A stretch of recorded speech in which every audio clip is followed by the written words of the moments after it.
Hey, salut à tous! On se retrouve une nouvelle fois sur le moteur Doppler, le kit 50 liquide Doppler ER1, voilà, que j'ai installé sur ce moteur.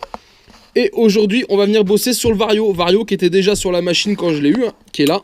Vario Doppler aussi, clairement. Et ce qu'on va faire, c'est que je vais quand même le démonter et le contrôler. Il a l'air plutôt correct, mais dans le doute, on va quand même lui faire une petite révision complète, s'assurer, comme il a déjà servi, il a l'air d'avoir quelques traces. Donc voilà, être sûr que tout est bien fonctionnel, car l'idée c'est pas que ça s'éclate au moment où je roule avec et d'avoir des problèmes. Autant y faire maintenant que c'est à l'établi. Donc allez, je vais commencer par desserrer cette partie. Je vais installer un bloc piston en sécurité, mais je viendrai aussi tenir de l'autre côté mon volant magnétique avec ma fameuse clé qui doit traîner par là. Bougez pas, je la sors main droite.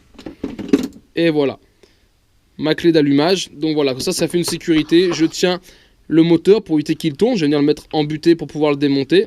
Voilà, là je suis en butée. Je vais en même temps le tenir avec la clé de l'autre côté. Voilà, comme ça je force pas trop sur le piston ni trop sur l'allumage. D'accord, ça fait une double prise pour avoir plus de force ici pour desserrer.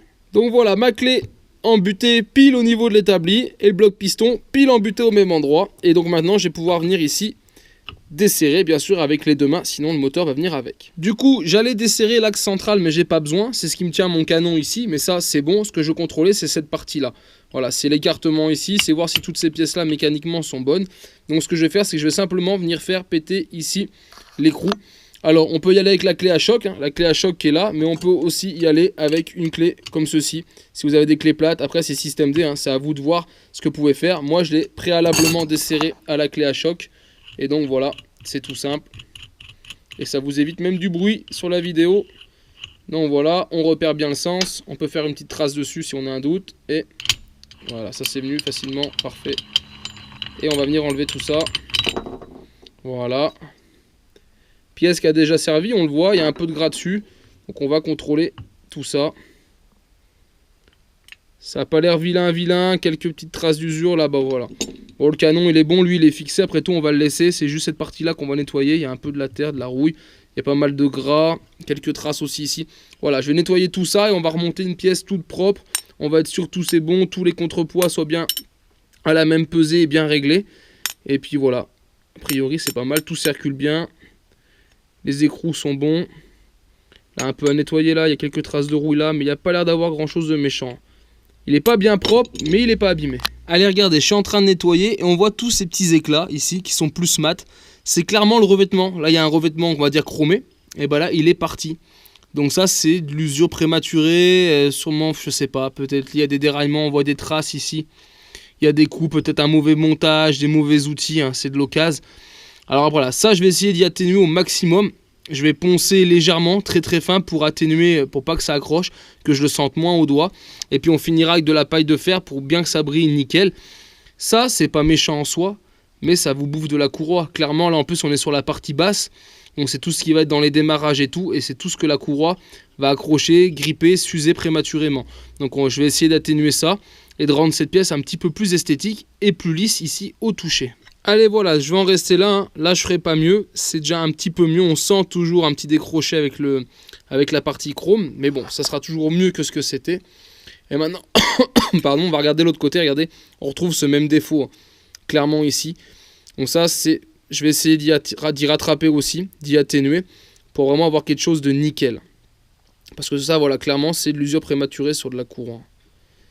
Mais il a déjà bien tourné celui-là. Je peux te dire qu'il a des traces noires et tout là. Je sais pas s'il a bouffé de la semelle de godasse, etc. Mais celui-là, il a déjà du vécu.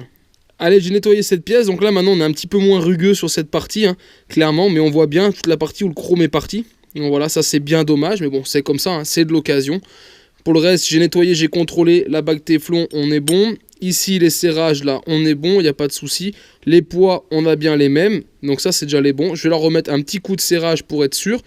Et puis après, je vais regarder aussi les petits coulisseaux, voir ici s'ils sont bons. Je vais les démonter et les remonter à la Loctite. Et comme ça, je vais voir si ça a été fait. Allez, donc on va y aller. Ça se dévisse plutôt pas trop mal au cliquet. S'il y en avait. Il y a une petite trace dessus. Je ne sais pas si c'est une trace de Loctite. La couleur crème est bizarre. Peut-être pas, c'était simplement de la crasse qui est venue se mettre. Je vais faire le deuxième aussi. On va voir ce que ça dit. Hop, qui lui, alors c'est marrant, vous voyez, je suis en train de regarder. Lui, il est vide, sans rien. Lui, il a encore la petite bague ici jaune, vous savez. La petite bague anti-bruit, regardez, voilà, qui est là. Donc un côté lavé, l'autre ne l'avait pas. Donc voilà, ça c'est déjà dommage aussi. Et il y a, je sais pas, je suis pas sûr sur la Loctite. Il y a une petite trace blanche là, mais elle est vraiment minime. Écoutez, moi ce que je fais, c'est que je vais tout nettoyer ces pièces là. Je vais clairement les faire toutes belles, toutes propres. Nettoyer les filetages et on va y remonter. Et même la petite bague là, je vais regarder si j'en ai encore en stock ou pas. Sinon on montera 100. Vaut mieux en avoir 0 que 1.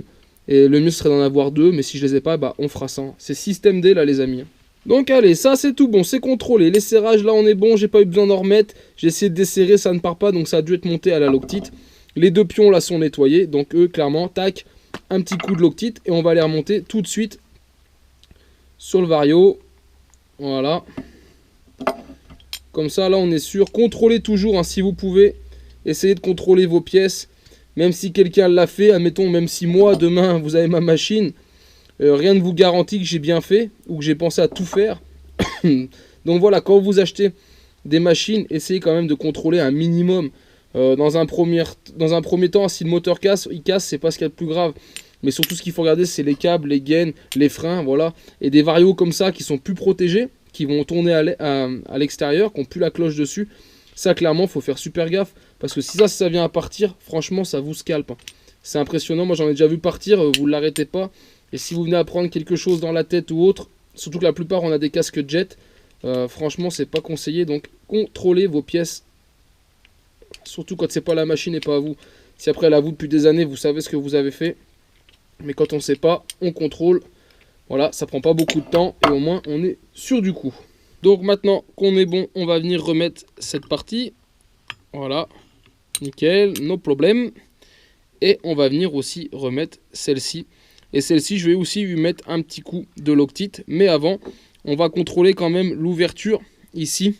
Voir si on est bon pour la courroie, avec la courroie Doppler. Voir si tout est bon. Sinon, on peut mettre une rondelle de calage ou on la met pas. Je pense que là, on va pas la mettre. On va essayer de le monter aussi en plug and play, ce qu'on appelle. Il manquera juste ces deux petits cils en bloc là-dessus. Mais voilà, comme ça, on aura tout en plug and play. Et ça permettra de faire les essais. Comme j'ai plusieurs ressorts de motorisation, vous savez, vous avez vu dans ma vidéo unboxing, au moins on saura que sur le Vario on est en plug and play, donc ce sera plus simple pour réaliser des tests. Donc là je pense qu'on va le monter comme ça. Je vais juste mettre une petite goutte de Loctite ici avant de le visser. Donc voilà, j'ai mis la petite goutte de Loctite et on va venir mettre ça en place. Hop, voilà, on va amorcer. Et après on récupère la deuxième partie, voilà, et on visse tout l'ensemble. J'ai inversé mon système de maintien au niveau de l'allumage et le piston, comme ça va permettre de forcer dans ce sens là sans problème. Là je suis déjà embuté, on va voir, on va arriver au bout du filetage. Voilà, là on est bon et donc là je vais pouvoir venir le serrer à la main le plus fort possible. Voilà, maintenant que ça c'est bon, ici on remet une petite goutte de Loctite et voilà, et on va venir serrer notre écrou de maintien. Voilà, comme ça alors on est sûr que normalement il n'y a plus rien qui bouge. On est serein pour la suite les amis. Et voilà, il n'y a plus qu'à démonter tout ça. Tchac tchac. Ça on ferme, on range, hop. On enlève le bloc piston. J'en ai fait tomber la moitié à côté. Et voilà, donc là on est tout bon les amis. Là c'est nickel, ça c'est contrôlé, donc on sait que c'est bon. Donc voilà, là c'est tip top. On n'a plus rien à faire cette partie. L'allumage, on n'y touche pas. Hein. Allumage MPK, normalement c'est calé, il n'y a pas de souci, à moins qu'il ait été changé. Pour l'instant, on va le laisser comme ça. Ça c'est quelque chose qu'on peut faire par la suite. On va le laisser comme ça. Moi, quand je l'avais fait tester avant de démonter, je trouvais qu'on était pas mal. Donc pour l'instant, je vais le laisser comme ça. Et on verra si on revient dessus par la suite ou pas. Mais là, pour ce qui est du moteur, on est tout bon. Donc maintenant on va continuer à avancer, c'est qu'on va pouvoir remettre la rotule, hein. On va garder le même échappement, donc voilà, la rotule elle est là, le joint il était livré avec le kit neuf, il est là, et ben c'est tout simple, hein. On met le joint et on visse la rotule. Donc là vraiment rien de sorcier, voilà, on va jusqu'en buter et après on va prendre la clé qui va bien. Ta-da-da. Voilà, bon, j'ai cette clé là et je vais donc serrer avec ça. Et voilà, une belle rotule qui est montée. Je l'ai préalablement nettoyée avant, hein, comme ça elle est un peu plus propre. Donc voilà, ça c'est bon. Et maintenant on va le tourner.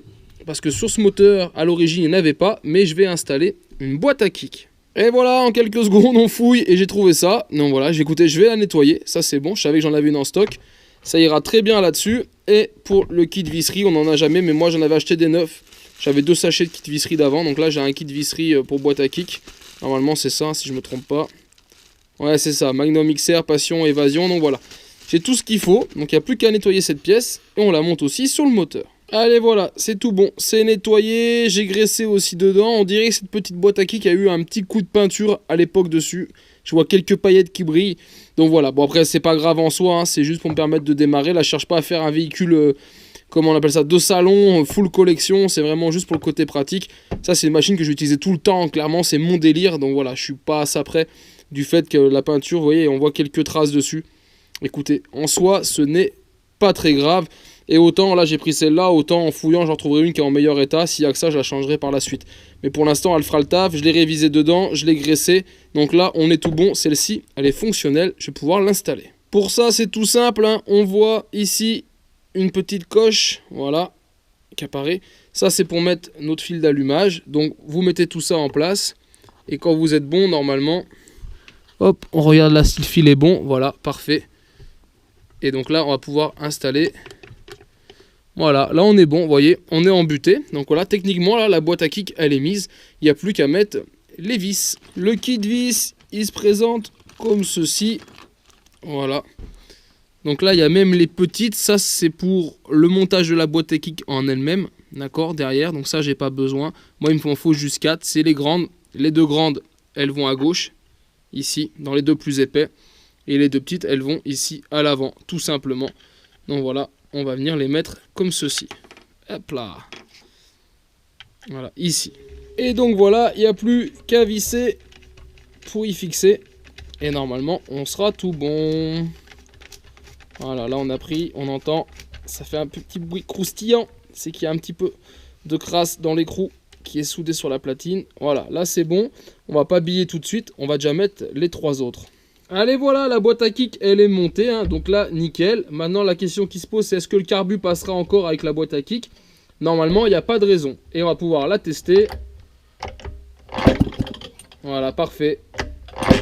Ça fonctionne bien, donc ça, c'est plutôt cool. Et ben voilà, écoutez, ça, c'est tout bon. Il n'y aura plus qu'à y mettre sur la machine. Allez, voilà les amis, sur le moteur, on est bon, on n'y revient plus. Donc là, on va pouvoir l'installer. Il y a juste un gant au-dessus, pourquoi? Car je n'ai encore pas la bougie. La bougie arrive, est en commande. Je n'avais pas de bougie culot court, pardon, et des bougies froides, voilà. J'avais pas assez froid, donc voilà, là je pense que là-dessus, on va mettre une petite B9.